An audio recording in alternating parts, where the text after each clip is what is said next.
तो ये एक फिलर बेस्ड क्वेश्चन है, तो ऐसे क्वेश्चन आपको सिर्फ मेंस में ही देखने को मिलेगा, प्री में ये नहीं आएगा। The speed of the boat in still water is 25% more than the speed of the current. Okay, तो क्या बोला गया कि एक बोट है जिसका स्टील वाटर में स्पीड कितना है, 25% मोर, किससे, या स्पीड ऑफ द करंट से। सो 25%, इसका मतलब मैंने बोला था फ्रैक्शन में ले आओ, दैट इज 1/4। तो 4 ये क्या है आपका स्पीड ऑफ करंट, ठीक है, स्पीड ऑफ करंट की स्पीड है, और 1 क्या है आपका ज्यादा, 1 ज्यादा है मतलब क्या है, 5 क्या होगा आपका स्टील वाटर बोट की स्पीड, ठीक है, स्टील वाटर बोट की स्पीड। सो एक्स की टर्म में लिख लेते हैं कि करंट का स्पीड आपका क्या है 4x, और जो आपका बोट का स्पीड है स्टील वाटर में वो कितना है 5x, ठीक है। तो आप सिंपल इस लाइन को पढ़कर आप डायरेक्ट इस जगह पे नोट कर सकते हो, ठीक है। ये सब जस्ट मैं समझाने के लिए लिख रहा हूं, एग्जाम में आपको ये सब नहीं करना है। तो ये बात हो गया। The boat can cover 141 kilometre upstream in 47 hours. तो अपस्ट्रीम में कितने डिस्टेंस गया वो आपको दे दिया गया है, और कितने टाइम लगा वो भी दे दिया है। तो आप यहां से अपस्ट्रीम का स्पीड निकल पाओगे, कितना होगा। और अपस्ट्रीम का स्पीड बताया जाए तो अपस्ट्रीम स्पीड कितना है आपका, जो टोटल डिस्टेंस कितने का 141 डिवाइडेड बाय आपका टाइम कितने लगा 47, ये कितना आएगा 3 से करोगे तो ये आ जाएगा, सो 3 आवर्स, ठीक है, 3 किलोमीटर पर आवर। ये गया आपका अपस्ट्रीम का स्पीड। यहां से आप निकल सकते हो अपस्ट्रीम स्पीड कितना है, ये करंट का स्पीड है, ये स्टील वाटर बोट का स्पीड है, तो अपस्ट्रीम का स्पीड कितना होगा 5x minus 4x, that is x, so this is equal to year x, right. So x is equal to 3, तो करंट का स्पीड कितना होगा 4 into 3 12, and this is equal to कितना 3 इंटू 5 15, राइट। तो ये आपका करंट का स्पीड और ये आपका स्टील वाटर बोट की स्पीड निकल गया। ओके, नेक्स्ट क्या बोल रहा है, if the speed of the boat in still water had been dash kilometre per hour more. तो मैं क्या मान लेता हूं यहाँ पे x मान लेता हूं। क्या बोल रहा है कि अगर जो बोट का स्पीड है स्टील वाटर में वो x किलोमीटर ज्यादा होता, ठीक है, then the boat will take 5 hours to cover the dash kilometre downstream. Cover मान लेते हैं y किलोमीटर डाउनस्ट्रीम, ठीक है। तो इसके रिगार्डिंग क्या कर सकते हो, जब भी फिलर बेस्ड क्वेश्चन आए तो आप कोशिश करना इक्वेशन फॉर्म करने के।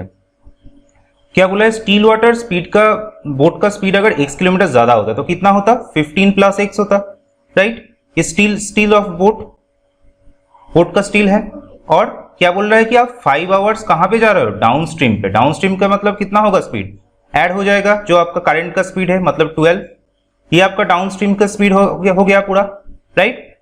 और क्या बोल रहा है इसमें कितना टाइम लग रहा है 5 आवर्स, तो आपको निकालना है कितने किलोमीटर उसने कवर किया। तो मैं क्या बोलता देता हूं, ये आपका स्पीड था, स्पीड इंटू टाइम कर दिया 5, तो आपको क्या आ जाएगा डिस्टेंस आ जाएगा, राइट। तो ये आपका इक्वेशन यहाँ पे फॉर्म हो गया कि कितना आएगा ये 27 plus x into 5 is equal to y, जहां पे x क्या है आपका, जो आपका पहला जो ब्लैंक है वो x है और दूसरा ब्लैंक जो है y है। आप क्या करो, आप ऑप्शन को पुट करके चेक करो, सिंपल x की जगह में 3 बैठाओ और y की जगह देखो कि 150 आता है या नहीं, राइट। सिंपल ये चीज आप चेक करो।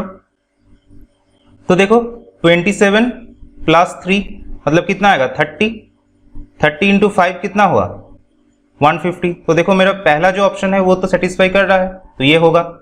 सेकेंड वाला देखते हैं, दूसरा ऑप्शन, दूसरा जो स्टेटमेंट दिया है क्या है 27 प्लस 5 इंटू है आपका 5, तो कितना आएगा, राइट। सो 27 प्लस 5 कितना होता है 32, राइट। 32 इंटू 5 करो 160 आता है, बट यहाँ पे 170 है तो ये नहीं होगा। फिर थर्ड नंबर स्टेटमेंट पे देखो क्या है आपका 27 प्लस 6 मतलब कितना है 33 इंटू 5 करोगे तो 165 आ गया, तो ये हो गया। तो हेंस यहाँ पे क्या होगा ऑप्शन 1 एंड 3, राइट। ये मेरा करेक्ट ऑप्शन हो गया। आई होप क्लियर हुआ। नेक्स्ट देखो, नेक्स्ट क्या है, सेम फिलर बेस्ड है। यहाँ पे बोला गया क्या है, the cost price of an article is ₹1200। तो सीपी कितना बोला गया है 1200, right. It is marked up by dash percentage, x मान लेते हैं, तो इसको x परसेंटेज से मार्कअप किया गया है। x परसेंटेज मार्कअप करोगे तो कितना होगा 1200 है, इसको x परसेंट आप मार्कअप कर रहे हो तो कितना होगा आपका 12x आ गया।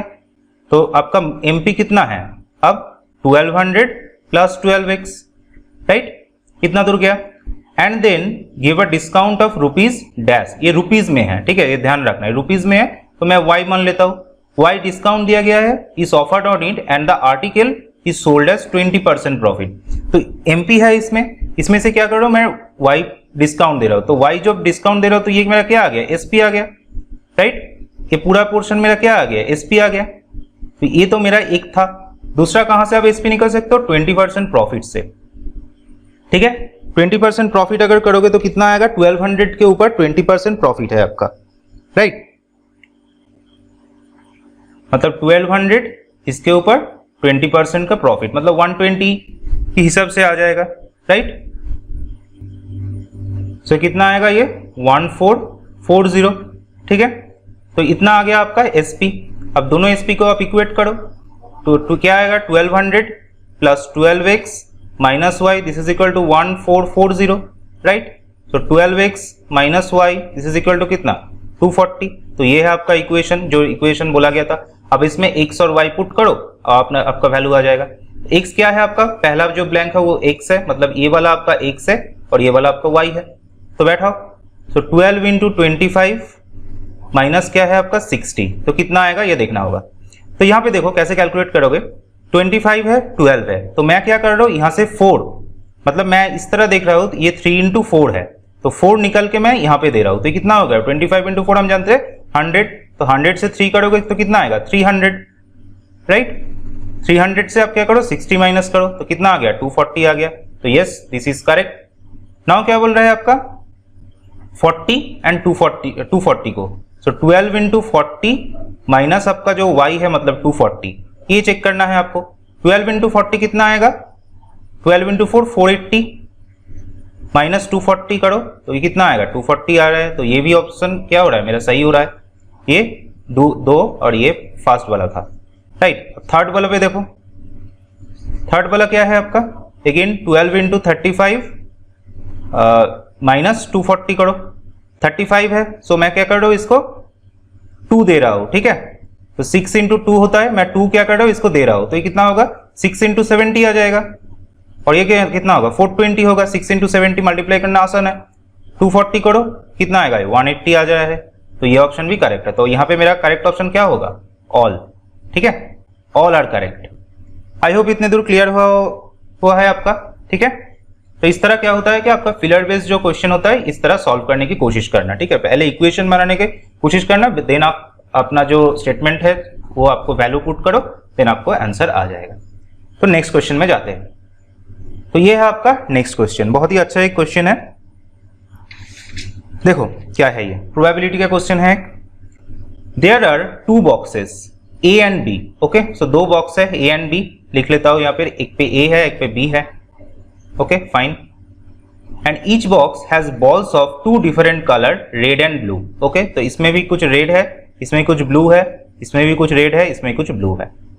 The number of blue and red ball in box A is 6 and 4। तो रेड कितना है आपका, ब्लू एंड रेड बोला है, ठीक है। सो ब्लू कितना है आपका 6 है और रेड कितना है आपका 4 है, ठीक है, respectively. And the ratio of number of blue to red ball in box B is 1:1। So 1:1 मतलब क्या मान लेता हूं मैं, x मान लेता हूं, दोनों वही सेम है x, तो इतने दूर दिया गया है। Find the total number of ball in bag B। So bag B में आपका कितना टोटल बॉल है ये आपको निकालना है, फाइन। तो ये कुछ स्टेटमेंट दिया गया है। देखो एक चीज मैं यहां पे बोल रहा हूं, जब भी डेटा सफिशिएंसी का क्वेश्चन आपको 2 स्टेटमेंट से ज्यादा देगा, ठीक है। डेटा सफिशिएंसी का क्वेश्चन जब आपका ऐसा 1 और 2 ये 2 स्टेटमेंट का तो डेटा सफिशिएंसी आपको देता ही है, लेकिन मान लो कभी आपको थर्ड वाला स्टेटमेंट या फोर्थ वाला स्टेटमेंट जब दे देगा तब तो क्या करना, पहले आप ऑप्शन को देखना, ठीक है। First you should watch the option, ठीक है, क्या ऑप्शन आपको यहाँ पे दिया गया है उसको पहले चेक करो, फिर आप क्या करो स्टेटमेंट में जाओ। क्यों बोल रहा हूं यहाँ पे देखो, क्योंकि इसमें क्या होगा आपका ऑप्शन एलिमिनेशन करने में बहुत आसान हो जाएगा। कैसे देखो, यहाँ पे देखोगे ऑप्शन नंबर ए 1 एलोन और 3 एलोन नॉट सफिशिएंट। अच्छा ये चीज भी और भी अच्छे से देखना, क्योंकि गड़बड़ी जब हड़बड़ करोगे तो गड़बड़ी हो सकता है कि क्या बोला है, नॉट सफिशिएंट बोला है, सफिशिएंट बोला है। यहाँ पे नॉट सफिशिएंट के बोला है। So 1 alone or 3 alone not sufficient, 2 alone, 4 alone not sufficient, 2 alone, 3 alone not sufficient, 3 alone, 4 alone not sufficient, all alone not sufficient। तो ये आपका क्वेश्चन दिया गया है, ठीक है। तो इसमें देखो मतलब एक से ज्यादा जो स्टेटमेंट किस में है, यहाँ पे आपको 3 और 1 दिख रहा है और कहीं पे दिख रहा है, यहाँ पे 3 है, यहाँ पे दोनों जगह 2 दिख रहा है, यहाँ पे भी 3 आपको दिख रहा है। तो मान लो मैं क्या करूंगा, इसमें मैं ट्राई करूंगा कि जो स्टेटमेंट आपको सबसे ज्यादा बार ऑप्शन में दिया है उसको पहले ट्राई करो, राइट। यहाँ पे देखो 3 एक बार है, 3 2 बार है, 3 3 बार है और ये भी हो सकता है, ठीक है। तो मैं क्या करूंगा, पहले 3 को कोशिश करूंगा। अगर ये सही है तो आपको ये सारे सही हो सकते हैं, अगर ये गलत हो तो आपको सारे ये जो ऑप्शन है ये गलत हो जाएगा, फिर आपको बस जो है ऑप्शन आपको चेक करना पड़ेगा। तो इसलिए क्या करो, पहले आप जो है 3 जो ज्यादा है उसको चेक करो, ठीक है। सो मैं क्या करूँ, 3 को चेक कर रहा हूं। देखो क्या बोल रहा है, the probability of choosing 1 ball from each bag such that both of them are blue is 3/10। क्या कर रहा हूं मैं, एक बार ए से एक बॉल निकल रहा हूं और बी से एक बॉल निकालूंगा तो उसका जो प्रोबेबिलिटी होगा दोनों को मिला के वो 3/10 होगा। तो क्या कर रहा हूं, ए से एक बॉल निकल रहा हो तो कितने, कौन सी बॉल है, ब्लू बॉल, राइट।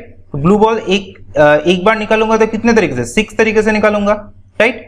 और इसका टोटल कितना है, 6 बाई टोटल कितना है आपका 6 + 4 10। तो ये हो गया मेरा probability of taking blue ball from bag A, right.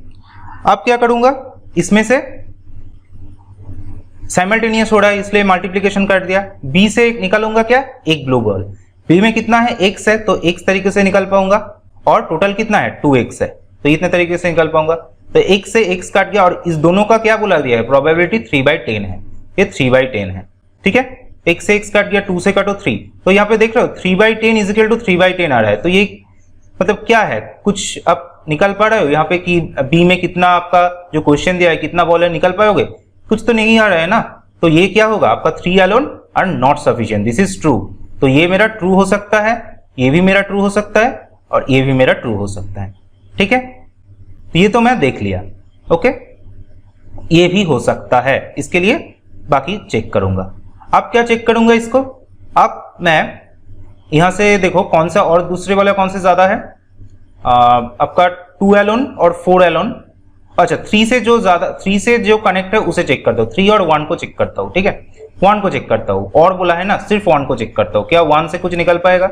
The probability of choosing 2 ball from bag B such that both of them are red is 1/5।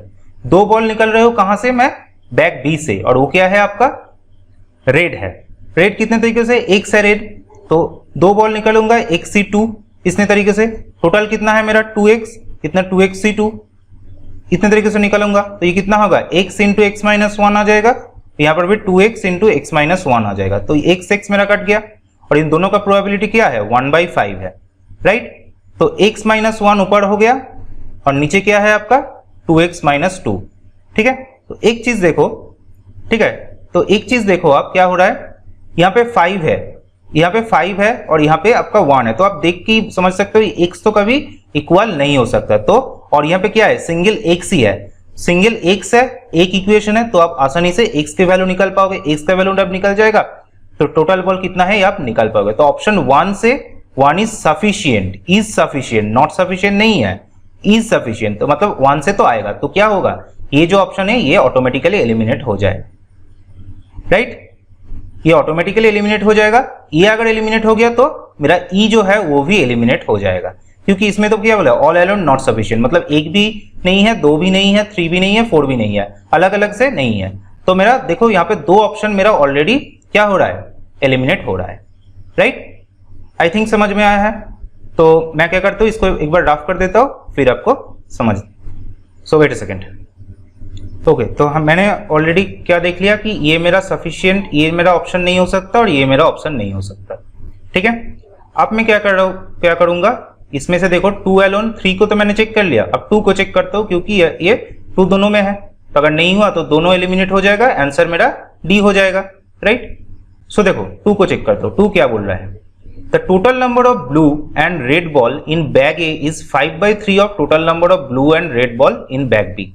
Total number of blue and red ball in bag A कितना है आपका 10, ये क्या है आपका, इसका जो total number उसका 5/3 है, राइट। तो इसका मैं अगर 3/5 करूंगा तो मेरा total number of ball B में बी वो आ जाएगा, राइट। क्योंकि क्या बोल रहा है कि बी में जो बॉल है आपका total ball blue and red ball मिला के उसका 5/3 क्या है, ये है। तो इसका अगर 3/5 उल्टा कर दूंगा तो इसका इसके अंदर जो टोटल बॉल है वो निकल जाएगा, और वही मेरा क्या है क्वेश्चन है। तो क्या हो रहा है यहाँ पे 2 एलोन से मेरा आंसर आ रहा है, तो 2 एलोन सफिशिएंट है। तो मेरा क्या होगा, ये भी ऑप्शन नहीं होगा, ये भी ऑप्शन नहीं होगा, तो इसमें 2 एलोन सिर्फ बचा है ये एक्शन, तो इसको आप क्या करोगे, टिक कर दोगे, ठीक है। अब इसको चेक करने की जरूरत ही नहीं है, समझ गए हो, राइट। तो इस तरह आप क्या कर सकते हो, ऑप्शन एलिमिनेशन से इजीली कर सकते हो। जहां पर भी देखोगे जे आपका पास डेटा सफिशिएंसी क्वेश्चन जो है 2 स्टेटमेंट से ज्यादा है, वहां पे पहले आप एनालिस करो कि ऑप्शन में क्या दिया है, उस एनालिसिस के बेसिस पे आप कौन सी स्टेटमेंट चूज करोगे। इसमें क्या होगा, आपका टाइम भी कम लगेगा, ठीक है। तो मैंने ऑलरेडी पिछले में दिखा दिया था कि 3 कैसे आपका सफिशिएंट नहीं है वो दिखा दिया, ठीक है। अब 3 को मैं चेक नहीं कर रहा हूं, क्या करूंगा 4 को चेक करके एक बार दिखा देता हूं आपको। 4 को चेक करता हूं, the probability of choosing a ball from bag B such that it is blue is half. So bag B से क्या कर रहे हो, ब्लू बॉल कितना है, x बाई आप क्या कर रहे हो, एक ही बॉल चूज कर रहे हो, तो x की तरीके से टोटल बॉल आपका 2x है, इसका प्रोबेबिलिटी हाफ बोला है, तो देख लो x काट रहा है, तो half is equal to half आ रहा है। तो इसमें से क्या हो रहा है, 4 एलोन से नहीं आ रहा है, नॉट सफिशिएंट हो रहा है, ठीक है। तो इसलिए क्या होगा आपका 3 एलोन और 4 एलोन नॉट सफिशिएंट, ये आपका सही हो जाएगा। तो यहाँ पे आपका option D is the right answer. I hope आपको ये जो है क्लियर हुआ होगा। नेक्स्ट पे चलते हैं। तो एक जियोमेट्री का क्वेश्चन है, देखो ये अच्छे से समझाऊंगा, इसमें एक छोटा सा थ्योरम जो है आपको बता दूंगा, इसमें से हो जाएगा। तो ये भी एक डेटा सफिशिएंसी का क्वेश्चन है। तो देखो पहले क्या दिया गया है, in the given figure ABCD is a square. So ये आपका एक स्क्वायर है ABCD, ठीक है, whose side CD is extended to point D। CD जो है आपको E पॉइंट तक एक्सटेंड किया गया है। C1 and C2 are the centre of the circle. C1 और C2 क्या है आपका जो है सर्किल का सेंटर है। Find the sum of the length of radius of the circle with the centre C1 and C2। तो इन दोनों का रेडियस का सम बोल रहा है। क्या बोल रहा है कि ये जो है, ठीक है, इस रेडियस अगर R1 मान लेते हो और इस रेडियस का जो है R2 अगर मान लो, तो आपको बताना है R1 प्लस R2 कितना होगा। इसके लिए डेटा सफिशिएंसी क्वेश्चन देखो। स्टेटमेंट 1 क्या बोल रहा है, यहाँ पे देखो 2 स्टेटमेंट, तो मैं स्टेटमेंट से ही स्टार्ट करूंगा। BC is 8 centimetre, BC this is 8 centimetre, right.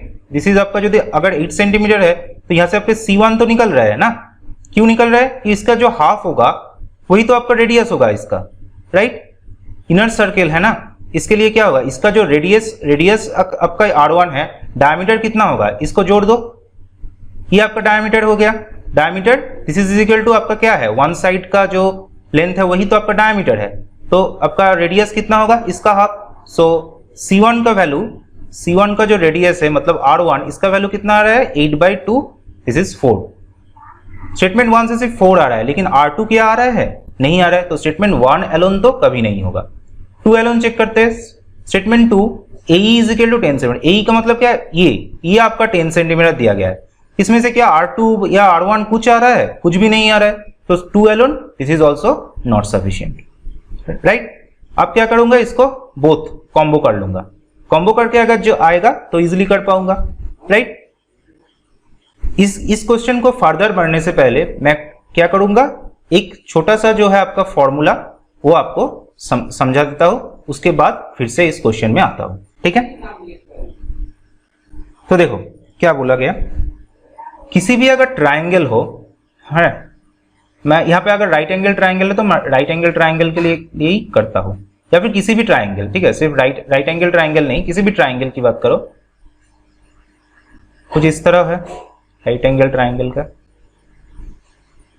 उसका जो इनर जो सर्किल है ना, यहाँ पे जो आपका सर्किल होगा वो कैसे आता है, इनर सर्किल अगर देखा जाए तो इसका एंगल बाइसेक्टर को जब ज्वाइन करोगे वो जो आपका देगा वही आपका सेंटर होगा। मतलब क्या बोल रहा हूं, इसका अगर एंगल को बाइसेक्ट करोगे, राइट, इस तरह अगर एंगल बाइसेक्टर से बाइसेक्ट करोगे इस तरह आएगा, राइट।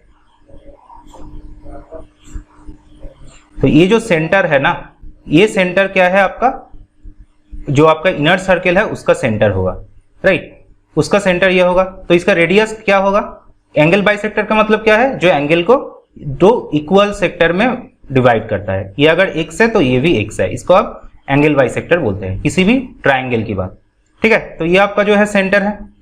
अब इस सेंटर से वो जो सर्किल उसका रेडियस क्या होगा, इसको अगर परपेंडिकुलर में ड्रॉ कर दूंगा तो ही इसका रेडियस होगा, राइट, इससे परपेंडिकुलर जो ड्रॉ करूंगा वही इसका रेडियस होगा, इस तरह, मतलब जो सर्किल होगा वो कुछ इस तरह आएगा, ठीक है, इस तरह आएगा। अब बताना है ये जो ट्राइंगल का एरिया वो इसके रिस्पेक्ट में कैसे आएगा, और बता सकते हो इसका जो रेडियस, मतलब मैं R1 मान लेता हूं, यहाँ पे जो फिगर ठीक से नहीं हुआ है तो आप थोड़ा सा समझ लो। इसका जो आपका ट्राइंगल का पेरीमीटर है रेडियस के साथ, उसके रिलेशन कैसा है, ठीक है, कि किस तरह आप उसको रिलेशन को निकाल पाओगे, वही इसमें क्या है आपको दिखाना है। फाइन, तो देखो कैसे क्या होता है। तो मैं यहाँ पे कुछ नाम देता हूं, मान लो ये A है, ये B है, ये C है और ये आपका O है, राइट, ये कुछ मैंने नाम दे दिया। अब देखो, अब इस ट्राइंगल को एज्यूम करो, ट्राइंगल ऑफ AOB, इसको आप एज्यूम करो ट्राइंगल ऑफ AOB, ठीक है। इसके लिए इसका एरिया कितना होगा, ट्राइंगल का एरिया तो आप जानते हो ना, ट्राइंगल का एरिया कितना है, half into base into height, right, ये तो जानते हो आप। उसी को यहाँ पे क्या करूंगा, इंप्लीमेंट करूंगा। तो यहाँ पे क्या होगा, हाफ, बेस कितना है यहाँ पे AB total, right, AB into इसका हाइट, हाइट क्या है, ये जो रेडियस इसका, राइट, R1 है, ये भी R1 है, ये भी R1 है, ये भी R1 है, ये कितना होगा R1, राइट। ये किया आपका एंगल, जो आपका ट्राइंगल AOB का। नेक्स्ट आता है कि ट्राइंगल AOC का, राइट, ट्राइंगल AOC का कितना होगा, ये half into AC into R1 similarly. And similarly triangle जो आपका BOC है उसको क्या होगा, BOC half into BC into R1, ठीक है, इतने दूर क्लियर हुआ आई थिंक। अब क्या करूंगा मैं, यहां पे क्या निकालना हो, एरिया ऑफ ट्राइंगल ABC, ये मेरा मेन कंसर्न है। इसका रिलेशन किसके साथ होगा, आपका ये जो सर्किल है इसका रेडियस के साथ, ठीक है, इनर सर्किल का रेडियस, इसके साथ रिलेशन क्या है, ये मैं यहां पे निकालने की कोशिश कर रहा हूं। तो क्या कर रहा हूं, पूरा जो ट्राइंगल ABC ये क्या है, पूरा ट्राइंगल ABC क्या है, triangle of AOB plus triangle of AOC plus triangle of BOC। Fine, ये तो क्लियर है ना। तो इसको हम क्या करते हैं, इसको जो वैल्यू है वो पुट कर देते हैं। सभी में देखो हाफ इंटू R1 ये कॉमन है, राइट, हाफ इंटू R1 ये कॉमन है। सो मैं क्या कर रहा हूँ, हाफ इंटू R1 इसको कॉमन ले लेता हूँ, फिर क्या आता है AB plus AC plus BC, right, I think clear ये सब। तो half into R1 into AB plus AC plus BC क्या है, ये AB AC एंड BC क्या है, ये इसका पेरीमीटर है ना, इसका पेरीमीटर है, ट्राइंगल का पेरीमीटर है। तो क्या होगा, half into R1 into perimeter of triangle, perimeter of triangle. इसे ऐसे भी लिख सकते हो इसको, perimeter of triangle divided by 2 into R1, perimeter of triangle divided by 2 into R1। Perimeter of triangle divided by 2 का मतलब क्या है आपका, semi perimeter, semi perimeter into R1। तो यही है आपका क्या, एरिया ऑफ ट्राइंगल और आपका जो R1 है उसके बीच का रिलेशन। यही मेरा मेन मुद्दा था, आपका जो पिछले वाला क्वेश्चन है उसको लाने के लिए। Area of triangle is equal to semi perimeter of the triangle into R1, ठीक है। आई होप इतने दूर आपका क्लियर हुआ होगा। अब मैं क्या करता हूं, वो जो क्वेश्चन था उसमें जाते हूं। ये वाला क्वेश्चन सिमिलरली अगर आप देखोगे, ये ट्राइंगल ADE, इसका बात अगर करूंगा सेम है आपका ट्राइंगल ऑफ ADE, इसका एरिया क्या होगा आपका, इसका जो पूरा एरिया है वो आपका क्या है, ये जो R2, मतलब इसका अगर रेडियस में R2 मिलता हो तो semi perimeter of triangle ADE into R2, ये है आपका रिलेशन उसमें जो मैंने पहले बताया, उसमें से आप यहाँ पे आ सकते हो। तो यहाँ से आप क्या कर सकते हो, R2 को इजीली निकाल पाओगे। तो ये आपका 10 सेंटीमीटर है, AE 10 सेंटीमीटर है, BC क्या है आपका 8 सेंटीमीटर। BC अगर 8 है तो AD कितना होगा 8 सेंटीमीटर। फाइन, BC अगर आपका जो 8 है तो AD 8 हो जाएगा। और ये क्या है आपका एक राइट एंगल ट्राइंगल, तो पाइथागोरस लगा लो। ये ED को मैं क्या मान लेता हूं x, ठीक है। ED अगर x है तो क्या होगा, x की वैल्यू कितना आएगा, x is equal to root over of 10 square minus 8 square, right. कितना होगा 10 स्क्वायर इज 100, 8 स्क्वायर 64, तो 36 आता है। रूट ओवर ऑफ 36 क्या होगा 6, इसका वैल्यू क्या आएगा x is equal to 6 centimetre. Fine, I hope इतने दूर जो है आपको क्लियर हुआ। अब क्या करता हूं मैं इसको, ये जो फॉर्मूला है इस फॉर्मूला में इस वैल्यू को बैठाता हूं। तो ट्राइंगल ऑफ AD इसका जो एरिया है वो कितना होगा, ट्राइंगल ऑफ AD इसका एरिया कितना होगा, half into ED into AD, ये तो मैं जानता हूं राइट। और सेमी पेरीमीटर कितना होगा, मुझे तीनों का साइड का पता लग गया। तो क्या होगा ये 10 plus 8 plus 6 divided by 2 into है आपका R2, राइट। तो यहां से आप R2 निकल पाओगे ना, तो ये कितना होगा हाफ इंटू ED का वैल्यू कितना है 6, AD का वैल्यू कितना है 8, सो 2 से कटो 3, सो ये कितना आ गया 24, सो 24 इज इक्वल टू इसका जो 10 प्लस 8 प्लस 6 जो है उसका बाई 2, तो कितना आएगा ये, अगर देखोगे पूरा के पूरा कैलकुलेट करोगे तो R2 आपका कितना आ रहा है, आपका 2 सेंटीमीटर आ रहा है, ठीक है। R2 जो है वो आपका 2 सेंटीमीटर, राइट, क्योंकि ये क्या है आपका 12 है इंटू R2 है, सो R2 कितना आएगा 2 आएगा। सो यहां से आपको R1 ऑलरेडी मिल चुका था, राइट, R1 का वैल्यू ऑलरेडी मिल चुका था 4 स्टेटमेंट नंबर 1 से। बोथ जब कर रहे हो तो स्टेटमेंट बोथ में से क्या आ रहा है, R2 का वैल्यू भी आ रहा है, राइट। R2 कितना आ रहा है आपका 2, R1 आपका 4 है, R2 आपका 2 है, तो इसमें से क्या होगा आपका जो आपका क्वेश्चन है R1 प्लस R2 6 आ रहा है, राइट। तो मेरे लिए क्या होगा ये both 1 and 2 is a correct answer. Fine, I hope जो मैंने पूरा डिस्कस किया यहाँ पे वो क्लियर हुआ होगा। ये जो फॉर्मूला है इसको आप एक नोट कर लो, ठीक है, किस तरह डिराइव किया उसको भी आप एक बार सुन लो, मैंने जो पिछले स्लाइड जो मैं दिखाया था, तो आई होप ये आपको क्लियर होगा। तो यहाँ पे करेक्ट आंसर क्या हो जाएगा, ऑप्शन नंबर डी, ठीक है। अब नेक्स्ट पे चलते हैं।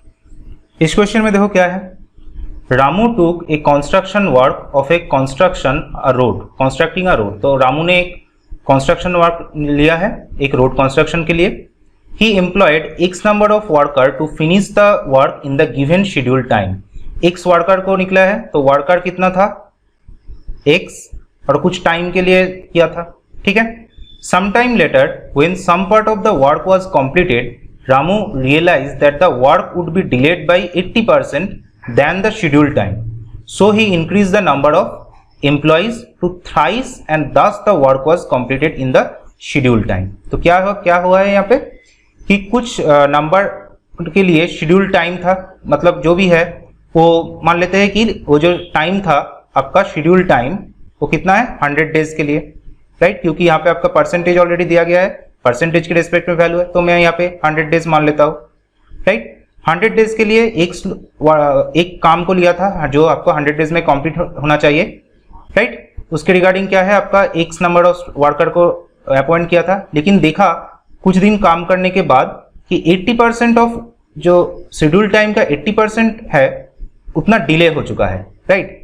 सो क्या हो गया, मतलब इतना परसेंट ज्यादा आपको अगर आप x वर्कर के साथ करते हो। मेन इसका इस लाइन का मतलब क्या है, मान लो आप कुछ हुआ था, इन लोगों के काम के बीच कुछ हुआ था, उसकी वजह से क्या होगा कि आप अगर एक्स वर्कर के लिए काम करते हो, इसको लेकर कोई आप मतलब घटा नहीं रहे हो, इंक्रीज नहीं कर रहे हो, तो आपका क्या होगा जो टाइम होगा वो 100 डेज से और 80 डेज ज्यादा लगेगा। 80% देन द शेड्यूल टाइम ज्यादा, delayed by 80% than the schedule time, मतलब टोटल 180 डेज लग जाता अगर मैं क्या करता वर्कर एक्स ही रखता, ठीक है। तो क्या किया इसने कि नहीं मैं 81 दिन नहीं करूंगा, 100 दिन में ही काम खत्म करूंगा, तो इसलिए क्या उसने increase the number of employee to thrice and thus the worker has completed the scheduled time। तो उसने जो न्यू वर्कर लगाया वो कितना होगा 3x, राइट। 3x वर्कर लगाया और उसने क्या किया, 3x लोग मिलके 100 दिन में ही वो जो काम था वो खत्म कर दिया। तो आपको बताना होगा find the percentage of work completed by increase number of worker. Increase number of worker मतलब क्या, पहले x था उसके बाद 3x हुआ, तो इंक्रीज नंबर मतलब 2x। 2x लोगों ने जितने दिन तक काम किया, लोगों ने नहीं मतलब 2x, मैं रफली बोल रहा हूं कि 2x जितने लोगों ने जितने दिन काम किया उसको आपको निकालना है, ठीक है। तो मैं क्या कर रहा हूं, टोटल वर्क को एज्यूम करूंगा। यहाँ पे जो आपका जो मेन आपको कंपेयर करना है वो आपका total work, right. Total work वो कितना है, तो मैंने क्या कहा, जो रामू ने क्या किया, x नंबर ऑफ वर्कर को रखा, ठीक है, x नंबर ऑफ वर्कर को रखा। लेकिन रामू ने देखा क्या, n डेज के बाद रामू ने चेक किया कि नहीं, जो हो रहा है इससे अगर करूंगा तो मेरा 80 दिन और ज्यादा लग जाएगा, ठीक है। तो क्या होगा कि x नंबर ऑफ वर्कर ने n डेज तक तो काम कर लिया, right. x number of worker ने n डेज तक काम कर लिया, उसके बाद रामू ने चेक किया, राइट। उसके बाद आपका n डेज अगर खत्म हो गया और 100 दिन का काम आपको दिया गया है और आपको 100 दिन में ही खत्म करना है, तो कितने दिन बचे रहेगा, 100 माइनस n डेज। और इस 100 माइनस n डेज के लिए कितने लोग अब न्यू अपॉइंट किया गया है, 3x लोगों को न्यू अपॉइंट किया गया है, राइट। मतलब थ्राइस बोला गया ना, thrice to the employ to thrice, मतलब क्या, he increase the number of employ to the thrice. तो अब क्या करेगा, थ्राइस लोगों ने मिलकर, 3x लोगों मिलकर एक काम को खत्म करेगा। तो ये आपका टोटल वर्क हो गया पिछले जो इक्वेशन है उसमें से, राइट। इतने दूर आई थिंक क्लियर। नाउ क्या किया, नंबर ऑफ इंक्रीज जो वर्क किया उसके लिए अगर मान लेता हो, ये मान लेता हो कि ये क्या किया, अपने इंक्रीज किया इसके वजह से। अब मान लेता हो कि नहीं, इसने इंक्रीज नहीं किया, उसके वजह से क्या होता है, क्या इफेक्ट पड़ता है, पर नो इंक्रीज ये होता, तो ये मेरा एक इक्वेशन हो गया। नो इंक्रीज अगर होता तो मेरा टोटल वर्क कितना होता, ये एज्यूम करता हो। अगर इंक्रीज नहीं करता तो क्या होता, मेरा दिन कितना लगता, 180 डेज, क्योंकि देखो नंबर ऑफ वर्कर तो सेम ही है। इसको तो मैं क्या कर रहा हूं, इसको मैं कुछ इंक्रीज नहीं कर रहा हूं, इस बार कुछ भी इंक्रीज नहीं कर रहा हूं, लेकिन इसमें दिन कितना लगता मेरा, अगर मैं x लोगों को लेकर ही, मतलब ये जो कंडीशन ये आप मैंने अप्लाई नहीं किया, x लोगों को लेकर ही मैं क्या कर रहा हूं, पूरा काम को खत्म करूंगा। लेकिन इसके लिए क्या होगा, delay by 80% than the schedule time, मतलब 100 डेज इसका 80% कितना होगा, 80, और 100 प्लस 80 कितना होगा, 180। सो 180 डेज तक मेरा काम चलता, तो टोटल वर्क कितना होता, ये मेरा टोटल वर्कर और उसका एफिशिएंसी मान लेता है। एक्स क्या है आपका, वर्कर, और एफिशिएंसी ऑफ द वर्कर ये भी मान लेते हैं, ठीक है, एफिशिएंसी। और बोल सकते हो कि एक्स नंबर ऑफ वर्कर है और वर्कर है उसका एफिशिएंसी 1 करके है, ये भी आप मान सकते हो, कुछ भी मान सकते हो, ठीक है। तो एक्स होगा और दिन कितना लगता है, 180, तो टोटल वर्क कितना होता है आपका 180x। यहाँ पे भी आपने एक टोटल वर्क निकाला, यहाँ पे भी आपने टोटल वर्क निकाला, तो आप क्या करो, इस दोनों को इक्वल कर दो। सो क्या आएगा, 180x this is equal to xn plus 100 minus n into 3x। समझ आ गया, तो ये xn है प्लस आपका 3x इंटू 100 कितना होगा, 300x माइनस आपका कितना होगा, 3nx, राइट। तो xn है माइनस 3xn है, तो ये माइनस 2xn हो गया। 300x को मैं क्या कर रहा हूँ, साइड में ले आ रहा हूं, तो कितना होगा, 180 आएगा इसमें भी, तो माइनस 120 आ गया, राइट। तो ये से माइनस काट दो और ये x रहेगा, राइट, x से x काट दो, तो 2 से इसको काटो 60। सो n कितना आ गया मेरा, 60, मतलब 60 डेज के बाद, 100 दिन अगर मेरा काम था शेड्यूल का, तो 60 डेज के बाद क्या करा, रामू ने रियलाइज किया कि नहीं, मुझे क्या करना है, आप जो है नंबर को इंक्रीज करना है। आई थिंक क्लियर इतने दूर, राइट, इतने दूर क्लियर हो गया। अब देखो, अब क्या हुआ, क्या बोला गया कि find the percentage of work completed by increase number of worker. Increase number कितना हुआ, x मेरा पहले था, उसके बाद 3x किया, तो इंक्रीज नंबर 2x हुआ, और 2x लोग कितने दिन तक काम करेगा, वही मेरा क्या होगा, work done, work completed by the increase number of worker कितना होगा। टोटल 100 डेज था, 60 डेज मेरा खत्म हो गया, तो 40 डेज बचा है। 40 डेज तक क्या होगा, जो मेरा इंक्रीज नंबर था, इंक्रीज नंबर कितना है 2x, यहाँ पे 3x नहीं लूंगा, 3x आपका ऑल टोटल है, लेकिन इंक्रीज कितना है 2x, तो ये टोटल कितना होगा आपका 80x, राइट। 80x क्या होगा, जो इंक्रीज्ड है उसका काम, उसने काम किया था, राइट।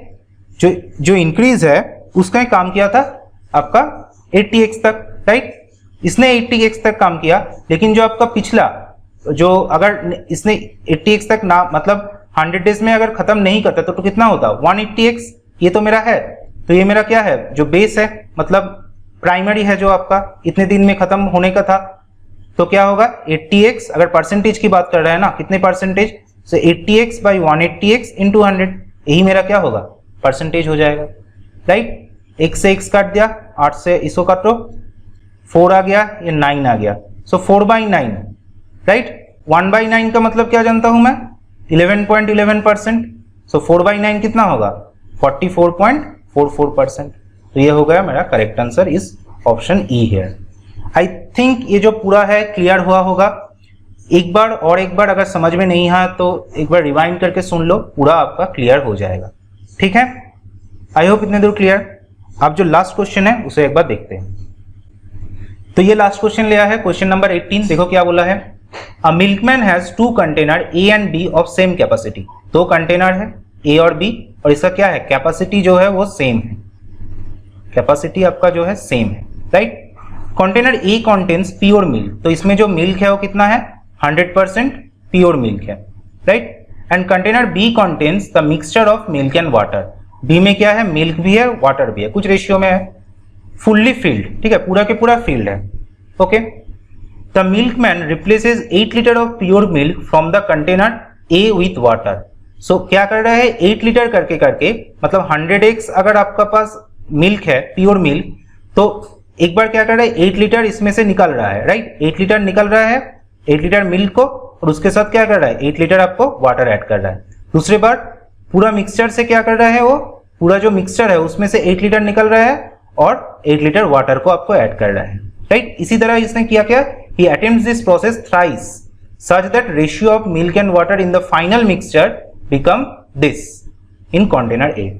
समझ में आया क्या किया, पहले क्या किया उसने 8 लीटर मिल्क निकाला, 8 लीटर को मिल्क को निकाला, फिर 8 लीटर वाटर ऐड किया, उसके बाद क्या कियागा 8 लीटर मिक्सचर को निकालेगा, क्योंकि पूरा से पूरा निकल रहा है तो मिक्सचर ही आएगा, और उसके बाद 8 लीटर फिर से वाटर आएगा, फिर तीसरी बार क्या कर रहा है 8 लीटर को आपका मिक्सचर निकल रहा है, और तीसरी बार आपका 8 लीटर वाटर ऐड कर रहा है, राइट।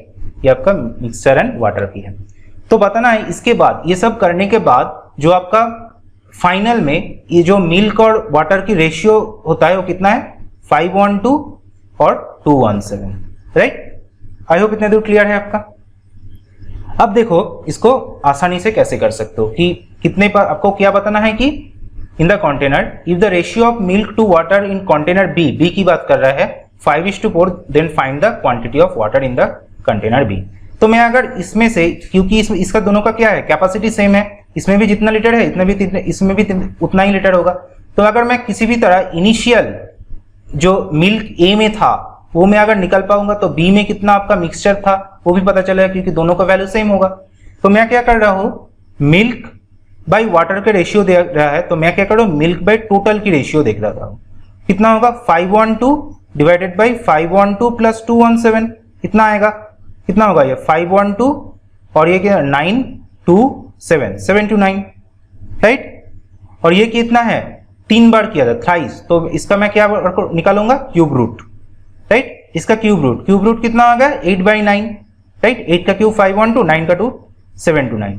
तो इतना क्या कर रहा हूं मैं निकाल रहा हूं, और बोल सकता हूं कि इतना मेरे पास क्या है, अगर एक बार निकालता ये 3 बार निकलने के बाद मेरे पास ये 5:1/7 to 9 इतना वैल्यू था 3 बार, और एक बार निकलने से मेरा कितना वैल्यू होगा, ये मेरा लेफ्ट था, ठीक है, लेफ्ट 8/9, लेफ्ट था मेरा 8/9, समझ गया। तो अब देखो ये अगर लेफ्ट था तो इनिशियली कितना था, इनिशियली जो था वो कितना था 1 - 8/9, कितना होगा ये 1/9, राइट। इतना मिल्क था, इतना मेरा इनिशियली टोटल था, राइट। इतना मिल्क था, इतना इनिशियली टोटल था, और पहली बार आप क्या कर रहे हो इतना आप रिप्लेस कर रहे हो 8 लीटर, राइट। तो 8 लीटर मिल्क निकल रहे हो, इसका मतलब क्या 1 की इक्विवेलेंट 8 है, तो 9 का इक्विवेलेंट कितना होगा 72 लीटर। तो मेरा फाइनल जो मिक्सचर था, जो इनिशियल जो मिक्सचर था ए में, वो कितना था मेरा 72 लीटर। आई होप ये जो मैंने बताया ये आपको क्लियर हुआ होगा, ठीक है। कितने जो कितना है 72 लीटर कैसे आया, राइट। तो मैं क्या किया था यहाँ पे, एक बार अगर बोल देता हूँ कि मिल्क बाय वाटर का रेशियो दिया गया था, तो मिल्क बाय टोटल का मैंने रेशियो निकाल लिया, और ये क्या है वैल्यू 3 बार करने से, तो एक बार करने से कितना था 8/9, कोई लेफ्ट अमाउंट था, ये अगर लेफ्ट अमाउंट था तो कितने था इनिशियल में 1 - 8/9 दैट इज 1/9। 1 का वैल्यू आपको दिया गया है 8 लीटर जो आपको निकल रहे हो, तो 9 का वैल्यू कितना होगा जो आपका टोटल है 72 लीटर, तो ये 72 लीटर आ गया। तो बी में भी कितना होगा मिक्सचर 72 लीटर था, और इसका रेशियो कितना है बी में 5/4, मिल्क और ए का रेशियो कितना है आपका 5/4। Then the find the quantity of water in the container B, water कितना है 4 पार्ट, सो आप बोल सकते हो 9 पार्ट, इसका वैल्यू कितना है 72, 1 की वैल्यू कितना है 8, सो 4 की वैल्यू कितना होगा 32। सो आप correct option is option D 32, right. I hope जो मैंने किया पूरा के इतने दूर जो क्वेश्चन आपको समझ में आया है। तो कुछ भी डाउट है मुझे प्लीज कमेंट सेक्शन में बताइए, मैं पूरा कोशिश करूंगा उसको करने, जो आपका है डाउट क्लियर करने में, ठीक है। So thank you, have a nice day.